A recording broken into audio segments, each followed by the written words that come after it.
The rain was a cold, relentless sheet against the windshield, blurring the world into a smear of gray and black. I sat in the passenger seat, my hands trembling as I clutched a stack of foreclosure notices I had found hidden in the back of Grant's closet. Our home, the house I had designed with every ounce of my soul, was gone. He had gambled it away in underground poker rooms I didn't even know existed. "Grant, slow down," I said, my voice barely a whisper. "The roads are slick. Just pull over. We need to talk about the house." Grant didn't look at me. His hands were white-knuckled on the steering wheel, his eyes wide and bloodshot. "The house doesn't matter, Mina," he said, his voice sounding hollow and jagged. "Everything is going to be fine. I just need to get you to the city. Your trust fund. It's accessible on your 32nd birthday. That's tomorrow." "You lost our home," I cried out, the reality finally crashing down. "And now you're talking about my inheritance? Is that all I am to you? A bank account to pay off your debts?" He didn't answer. Instead, he looked at me with a terrifying, blank expression. Suddenly, he jerked the steering wheel toward the cliffside. The car began to skid, the tires screaming against the asphalt. "Grant, what are you doing?" I screamed. "I'm sorry, Mina," he said, his voice flat. "But the debt collectors don't wait. If you're incapacitated, I become the sole executor immediately." Before I could process the horror of his words, I saw him unbuckle his seatbelt. He kicked his door open. He had loosened the latch beforehand and threw himself out of the moving car. I lunged for the driver's side, but the brakes went soft under my foot. He had tampered with them. He had planned this. The car soared into the black void. The last thing I saw was Grant standing on the edge of the road, silhouetted by the lightning, watching me fall. My last thought wasn't about the money or the house. It was the realization that I had married my own executioner. Then came the impact. A world of crushing metal, freezing water, and the taste of my own blood. And then silence. I woke up to the smell of gardenias and the sound of a string quartet playing in the distance. My eyes snapped open, and I sat bolt upright, gasping for air. I expected to feel the jagged metal of the car or the icy sting of the river, but instead, I felt the soft, cool touch of silk sheets. I looked down at my hands. No scars. No blood. Just a perfect, pale manicure. I was in my old bedroom at my parents' estate. "Mina? Darling, are you awake?" The door opened, and Grant stepped inside. My heart nearly stopped. He looked younger, his face devoid of the frantic, twitchy desperation I had seen in the car. He was wearing a crisp white linen suit, looking every bit the charming, successful man the world believed him to be. "You look like you've seen a ghost," Grant said, walking toward me with a playful smile. He sat on the edge of the bed and reached for my hand. I flinched, pulling back as if he were made of acid. "Don't touch me," I rasped. Grant's smile faltered for a fraction of a second. "Nightmares again? Don't worry. Today is going to be the best day of your life. The garden party starts in an hour. Your brother is already downstairs with that brooding friend of his." My brain was reeling. The garden party. I looked at the calendar on the nightstand. It was June 14th, 3 years ago. The day Grant asked for my hand in marriage in front of all our friends and family. I need a moment," I said, my voice shaking. "I'll be down soon." "Don't be long, Mina," he said, standing up and smoothing his suit. "I have a very special surprise planned for the toast." As he walked out, I collapsed back onto the pillows. The universe had handed me a miracle or a second chance at a nightmare. I knew exactly what that surprise was. He was going to propose with a ring he had bought using a loan he'd already taken out in my name. I stood up and walked to the mirror. I looked the same, but my eyes were different. They were the eyes of a woman who had seen the bottom of a cliff. I wouldn't be his victim this time. I would be his ruin. The garden party was a suffocating sea of pastel linens, floral perfumes, and the relentless, bright clinking of champagne flutes. To everyone else, it was a celebration of summer and status. To me, it felt like standing in the middle of a beautifully decorated minefield. Every time I caught a glimpse of Grant's golden hair across the lawn, my lungs tightened. I could still feel the phantom sensation of the seatbelt cutting into my chest and the smell of gasoline in the rain. "Mina, you're pale. Have you eaten anything today?" The voice was like a low-frequency anchor, dragging me back to the present. I turned and found myself looking into the deep, unnervingly steady eyes of Silas. He was my older brother Leo's best friend, but to me, he had always been a quiet, formidable fixture of my life, the man who stood in the corners of rooms and saw things everyone else missed. As a private investigator, his job was to find the rot beneath the surface, and standing here in his dark, charcoal suit, he looked like a shadow that refused to be bleached by the sun. "I'm fine, Silas," I said, though my voice betrayed me with a slight, jagged tremor. I tried to take a sip of my drink, but my hand shook so badly the ice rattled against the glass. Silas stepped closer, his large frame effectively shielding me from the prying eyes of the other guests. He didn't offer a platitude. He didn't smile. He just watched me with an intensity that made me feel like he could see the memory of the cliff's edge etched into my retinas. "Leo told me you've been seeing a lot of Grant lately," Silas said, his voice dropping into a private murmur. "I don't like it, Mina. I've been doing some preliminary digging into his firm. There are gaps in the ledgers. There's a frantic energy to his movements that doesn't match the successful image he's projecting. In my previous life, I had been offended by this.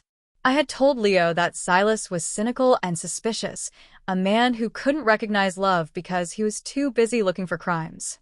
I had defended Grant with a blind, tragic loyalty. Now, looking at Silas, I felt a wave of gratitude so strong it made my eyes sting. "You're right to be suspicious," I whispered, leaning into the safety of his shadow.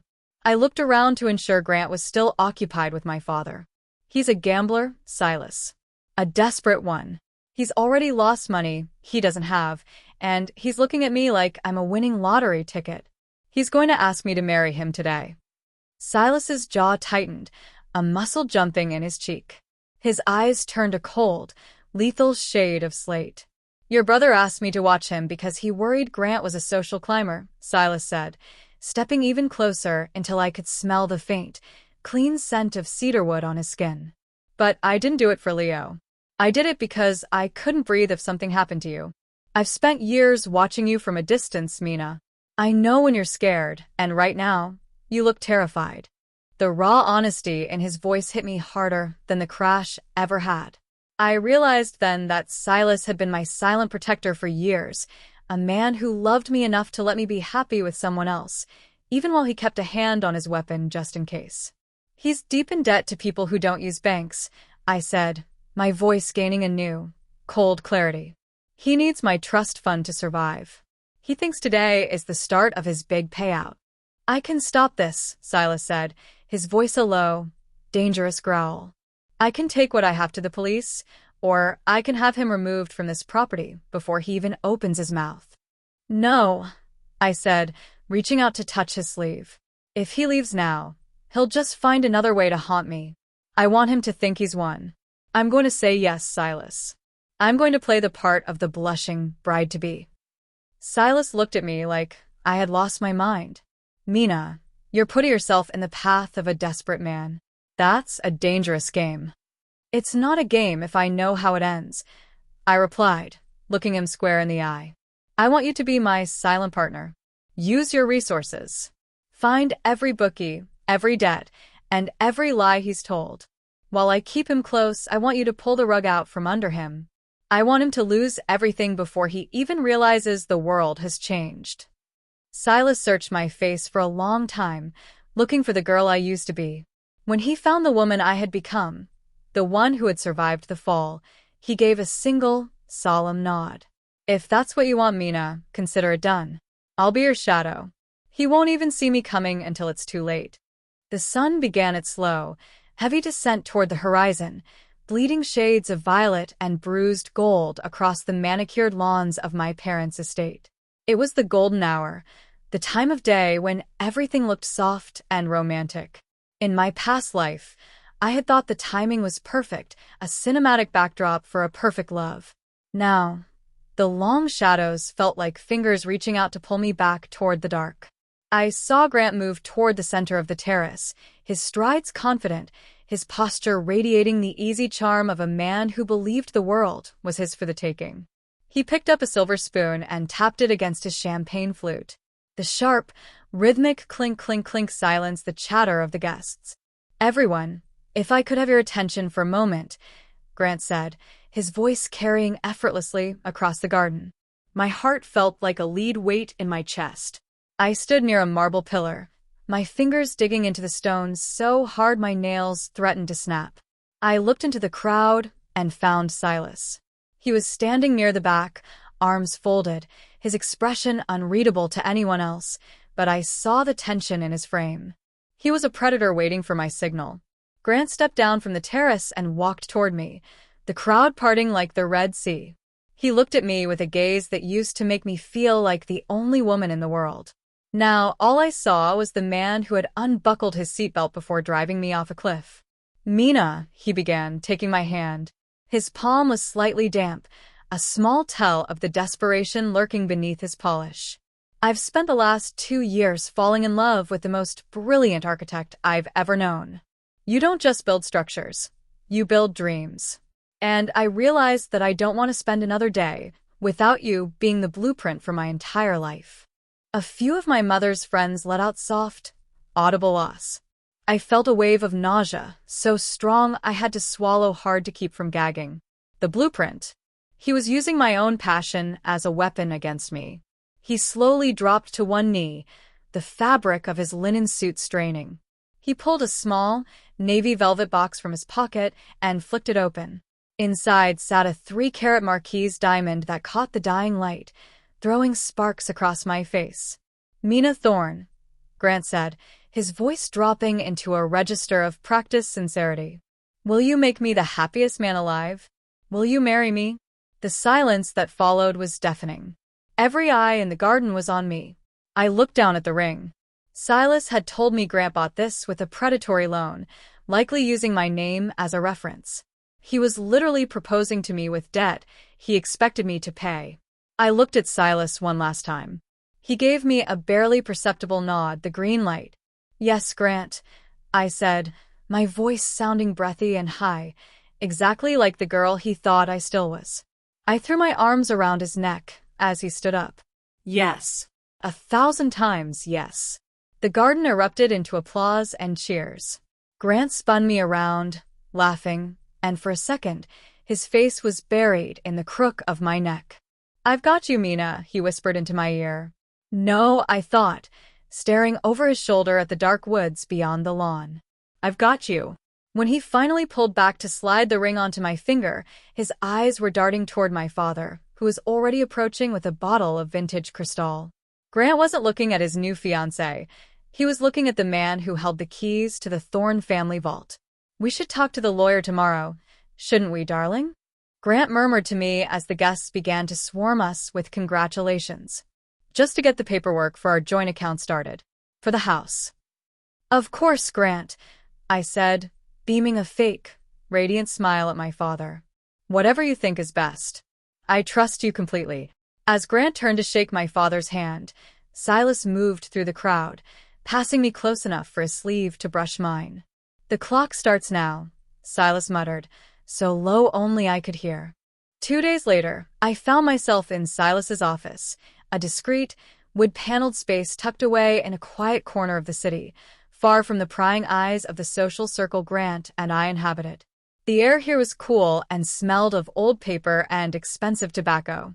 Silas was sitting behind a heavy mahogany desk, his shirt sleeves rolled up to reveal forearms corded with tension.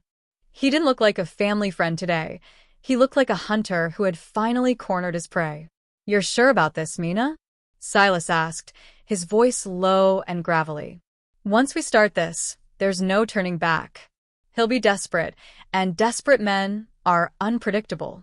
"I've never been more sure of anything in 2 lifetimes, Silas," I said, taking the seat across from him. I reached for the thick manila folder he had placed between us. "Show me what you found." He flipped the folder open. Inside was a dizzying array of bank statements, blurred photographs of Grant entering back alley basement clubs, and a list of names that made my blood run cold. It's worse than I imagined, Silas said, pointing to a series of high-interest wire transfers. He hasn't just lost his own savings. He's been borrowing from his firm's escrow accounts. It's embezzlement, plain and simple. If the partners do an audit today, he's headed for a federal cell. But that's the least of his problems. What could be worse than prison? I asked, scanning a page titled The Hammer. He's deep in the red with a man named Victor the Hammer Petrov, Silas said, his eyes fixing on mine with a grim intensity. Victor doesn't use lawyers or subpoenas. He uses a baseball bat and a bag of quicklime. Grant owes him nearly $600,000. He's been using your engagement as collateral, telling Victor that the Thorn dowry is coming within the month. I felt a sickening jolt of recognition. $600,000, almost the exact amount of the first installment of my inheritance. He had my life priced out to the penny.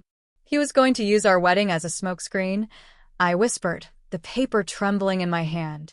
He'd pay off the immediate threats with the gifts, then drain my trust fund to cover the rest before disappearing. In your previous memory, Silas said, hesitating on the word, did he have a deadline? My 32nd birthday, I said. He needed me dead, or the money accessible by then. That was 3 weeks away. We're going to make it 3 days, Silas said, a cold, lethal smile touching his lips. He leaned forward, his presence filling the room. I have a contact, a runner for the bookies. I'm going to leak a rumor that Grant Vance is planning to take a honeymoon to Macau and never come back. I'll imply he's already moving his assets into offshore accounts. They'll come for him now, I realized, my heart racing. They won't wait for the wedding if they think he's a flight risk. Exactly, Silas said. He'll be under 24-hour surveillance by people much scarier than me. He won't be able to breathe without Victor knowing. While he's panicking, I'll feed the embezzlement evidence to his firm's anonymous tip line. I looked at Silas, seeing the raw, protective fire in his eyes. I remembered what he had told me in the garden, that he couldn't breathe if something happened to me. Why are you really doing this, Silas? I asked softly. It's a lot of risk for a childhood friend. Silas reached across the desk, his hand stopping just short of mine, his fingers curling as if resisting the urge to touch me. I told you, Mina. Your brother asked me to watch him, but I did it because I've spent 10 years watching you give your heart to a man who didn't deserve to breathe the same air as you. I'm not just a PI. I'm the man who's going to make sure he never sees the sun again. Thank you, I said, my voice thick with emotion. Don't thank me yet, Silas said, standing up. Go back to him. Be the happy bride. Tell him you're talking to your father about moving up the trust fund payout. Give him hope, Mina. It'll make the fall that much longer. I left his office with a sense of chilling purpose. I wasn't just an architect of buildings anymore. I was the architect of Grant's destruction, and Silas was the foundation I finally knew I could lean on. The following week was a masterclass in psychological warfare. To anyone else, I was the picture of a blushing bride-to-be, obsessed with floor plans and fabric swatches. But beneath the silk blouses and the curated smiles, I was watching the man I once loved disintegrate into a frantic, twitching mess. Silas had done his job perfectly. The rumors about Grant's offshore accounts had reached the wrong ears, and now, the air around Grant was vibrating with a lethal static. You're being awfully generous lately, Mina, Grant said one evening as we sat on the terrace of an upscale bistro. He tried to pick up his wine glass, but his fingers were trembling so violently the crystal clinked against his wedding band. I just want us to have the best, Grant, I said, leaning over the table and placing my hand over his. His skin felt clammy, like a cold sweat that wouldn't break. I pulled a glossy brochure for a $5 million estate from my bag and slid it across the table. I've even talked to my father's attorney. I think I can get an advance on the trust fund. Maybe by Friday. Grant's eyes nearly bulged out of his head. He stared at the brochure, then at me, his breathing becoming shallow. Friday? That would be incredible, Mina. Truly. You have no idea how much that would help our startup costs for the new firm. I'm sure it would, I said, taking a slow, deliberate sip of my wine. I looked past him, toward the street. A black SUV with tinted windows had been idling at the curb since we arrived. A man in a dark hoodie sat behind the wheel, his gaze fixed squarely on our table. He wasn't Silas. He was one of Victor's shadows. Silas had warned me that once the bookies thought their money was at risk, they wouldn't let Grant out of their sight for a single second. "Is something wrong, honey?" I asked, tilting my head. "You keep looking over your shoulder." "It's nothing," Grant snapped, his voice sounding like a frayed wire. He quickly wiped his face with a napkin, looking like he wanted to jump out of his skin. "Just work stress. A big merger. I feel like I'm being watched from every angle." "You probably are," I said, my voice sweet and dangerous. "A man as successful as you always has eyes on him. People just want what you have, Grant." He let out a jagged, hollow laugh. He didn't see the double meaning. He just saw the ticking clock. That night, when we returned to the apartment, Grant didn't go to sleep. He paced the living room, checking the locks on the door every 10 minutes. I lay in bed, staring at the ceiling, listening to the heavy thump-thump-thump of his footsteps. My phone buzzed on the nightstand. A text from an encrypted number. "Silas, the firm's audit starts tomorrow morning. He's out of time. The hammer is losing patience. Stay close to the back exit tomorrow night at your parents'." I deleted the message and closed my eyes. I felt a strange sense of peace. In the other life, this was the week Grant had started loosening the lug nuts on my car. He had been the predator, and I had been the oblivious prey. Now, the roles were reversed. I was the one holding the leash, and I was letting the monsters get closer. "Mina?" Grant's voice came from the doorway, a panicked whisper. "Did you hear that? Someone's in the hallway." "It's just the neighbors, Grant," I said, not even turning around. "Go to sleep. You have a big day tomorrow. You wouldn't want to look tired when the money arrives, would you?" I heard him exhale, a shaky, desperate sound, before he retreated back to the window to watch the street. He was already a ghost. He just didn't know it yet. The Thorne estate looked like a fortress of privilege that evening, illuminated by thousands of fairy lights draped through the ancient oaks. It was supposed to be an intimate engagement celebration. Just family, a few close associates, and the lawyer Grant believed was bringing his salvation. Inside, the air was thick with the scent of roasted duck and expensive lilies, a smell that had always signified safety to me. Tonight, it smelled like a trap. Grant was a ghost of the man he had been a week ago. He stood in the foyer, his expensive tuxedo hanging loosely on a frame that seemed to have shrunk. He kept tugging at his collar, his eyes darting toward the heavy oak front doors every time the wind rattled the glass. "Where is he, Mina?" Grant hissed, pulling me into the shadows of the grand staircase. His breath smelled of bitter espresso and stale anxiety.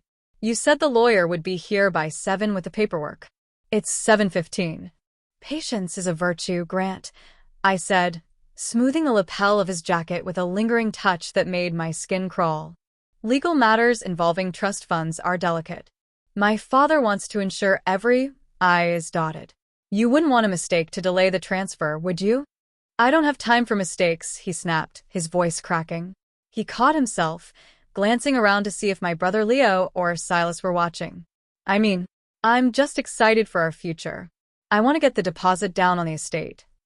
"I know exactly what you want," I said, smiling with a coldness he was too panicked to perceive.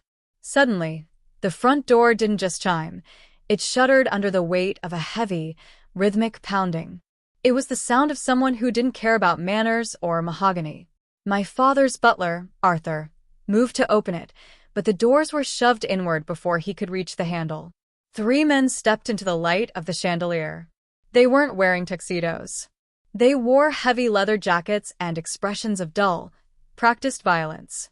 The man in the center, a mountain with a scarred jaw, scanned the room until his eyes locked onto Grant. "Grant Vance," the man said, his voice a low, gravelly rumble that silenced the string quartet in the ballroom. "The Hammer wants to know why his associates found a one-way ticket to Macau in your trash bin this morning. He also wants to know why you haven't answered your phone in 6 hours." Grant's face turned a shade of gray that matched the twilight outside. I can explain." That was a mistake. I was just looking at prices.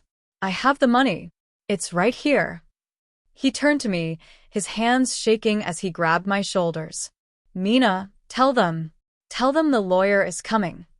I stepped back, slowly peeling his fingers off my arms as if removing a swarm of insects.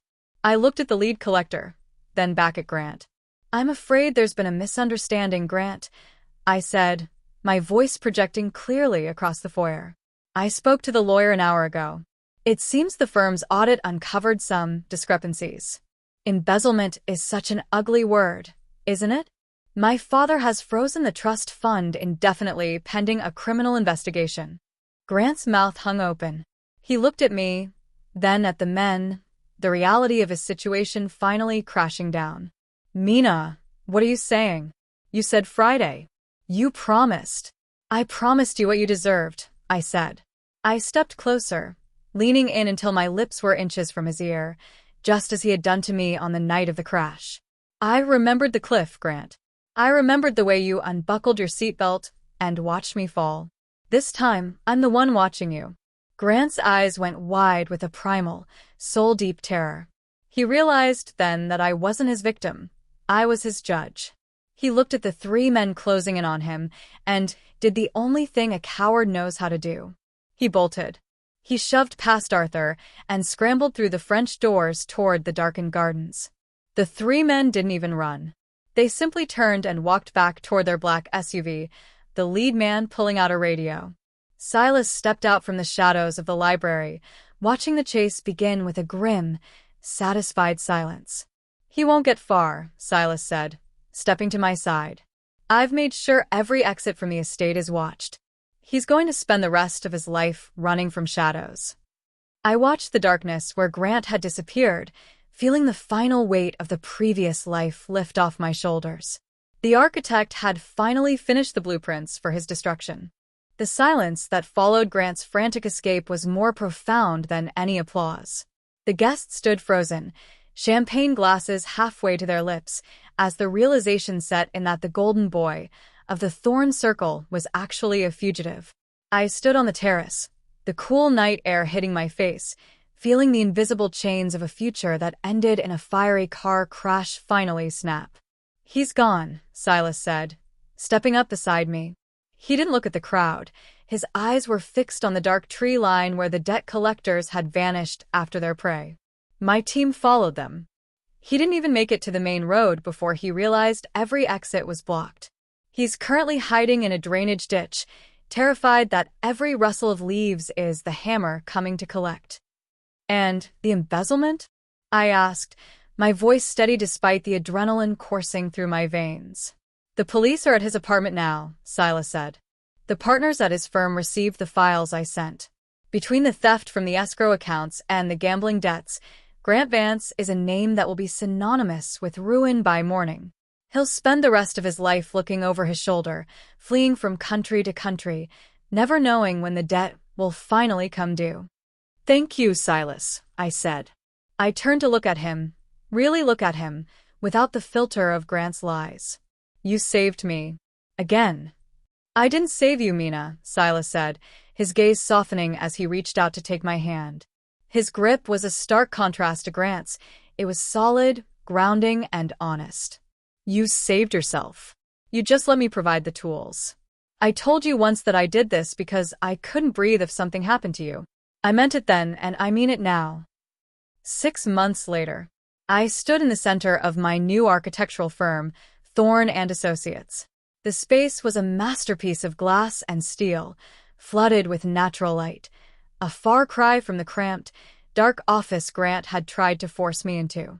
My designs were finally being built, but they weren't just buildings.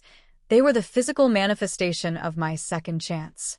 The door chimes rang, and I didn't flinch. I didn't check the locks. I simply looked up and smiled. Silas walked in, carrying a blueprint tube and 2 cups of coffee.